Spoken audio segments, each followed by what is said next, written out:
Good morning, everybody, and welcome. I'm sitting here in my backyard food forest in Indiana, and I wanted to talk about some of the approaches to making a food forest garden or a garden of any type. And the number one thing that I've really appreciated is that I just got started planting right away. What I'm going to focus on right now is what I've done around the drip edge of this large mulberry that's in the kind of the middle of my backyard. I have one more across the way and a couple of maple alders, I guess is what they're called. And I have a number of maple trees that have been springing up. But I just wanted to show right around the drip edge what my original plan was for kind of this area. Trying to focus on using the nutrients and stuff that came off of the edge of the tree itself. When it rained or wherever, it would collect along. So we're just gonna stay in the same position, but I'll flip the camera so you can see that I sheet mulched a ring around here, and I've of course added a chicken coop in the center of it and things like that. So you see the asparagus and different bushes that I planted, so stay tuned.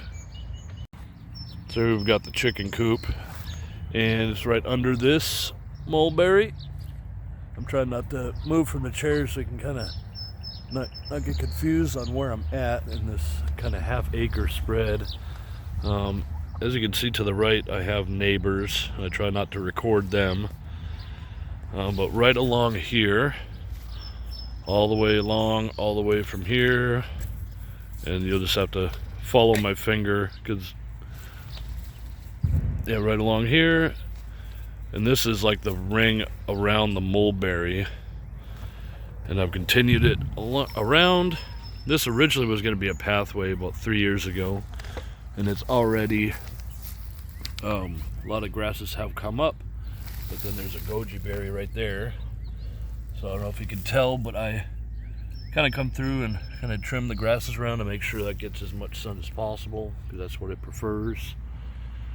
And then there's a hascap right here. There's some sort of other tree. I figured out pretty much everything that's in that has popped up. I've had a lot of sugar maples, hundreds of sugar maples pop up. And over here is a field of flowering quince, a kind of purplish reddish leaves. There's about 20 of those that have come up.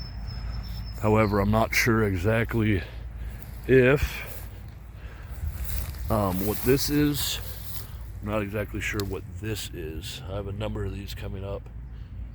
They don't look quite the same as the flowering quince, so they're not elders as far as I can tell. But let me back up so you can see the ring here. What I've done is, if I stand right under the maple tree, I have a ring. There's a comfrey. There's another alder thing that's popped up. There's a goji berry right there. It's going to be a little hard to tell, but here's a hascap here. I've planted a number of bulbs, and that's just the red one that's come up.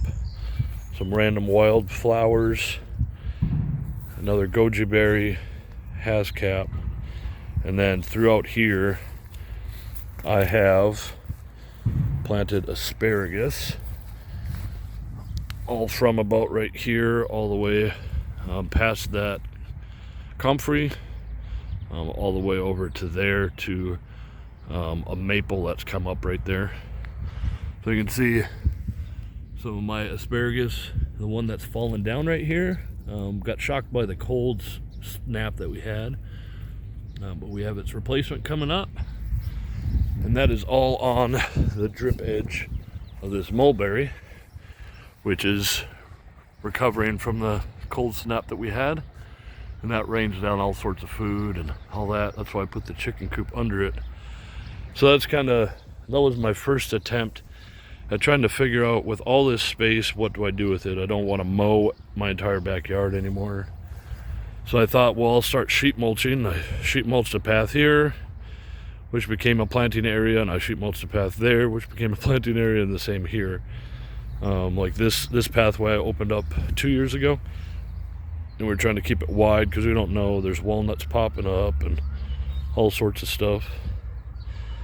And that was my first attempt or approach at creating a food forest. Then since then, what I've done is basically let it go wild with pathways. So on your property, depends on how much room you have, or if you're gonna have to actually guerrilla plant into local parks and things like that. This is kind of what I've done. Is there's a Cornelian cherry here. There's random flower seeds and bulbs that I popped in. I've put raspberry or strawberries pretty much everywhere I could think of. There's a comfrey that's coming up. There's an aronia berry, from the local plant sale. An aronia berry straight back, if you can see those red leaves down low. There's a sugar maple that's popped up. I have I think a jujube tree that has died. However, there's an autumn olive, and there's peaches and pears all along. There's another autumn olive right here. So I just kind of wanted to show you that there are different ways. If you can't sheet mulch a half acre, which I don't know who can, I can't. You can sheet mulch some, get some stuff planted, use some of these grasses for chicken feed and this and that, get some flowers in, get some bushes that'll end up, coming up to 3, 4, 5 foot tall, and you can get at least something planted and growing. Like this hascap here should be providing food this year. I'm not sure how much, but it's interesting to see, even with just a little strip like this, all the creeping Charlie, the dandelion that's come up. There's a plantain that the birdies like to eat, and I guess it is medicine of some sort. So yeah, I just wanted to make a little video showing my property and some of the uses that I'm using for the mulberry itself, and my first kind of attempts at creating some sort of food source on my property. And it just basically expanded from there to about 85 fruit and nut trees and about 100 berry bushes. So thank you for watching. I hope you're enjoying the spring, or maybe the start of summer. Hopefully we don't have any more cold snaps. My asparagus can't handle it. So thank you for watching, and I'll see you next time. All right, bye-bye. Sorry, I also wanted to show you what I've recently done too. It's right along the same lines of that mulberry drip edge. I have a black chokeberry, which is a aronia berry, right here. And I actually made a little kind of ring here. Here's a second one, right there. You can see it's leafing out. Just planted it, last week? It's hard to get it to focus, but there's another one right there. I actually have a number of raspberry canes all along here. See that pathway on this side of it right here? Oop. This side of it right here has a bunch of raspberry canes, and then I planted a hazelnut right here, filbert. So I just wanted to kind of show that too, because we just recently added that.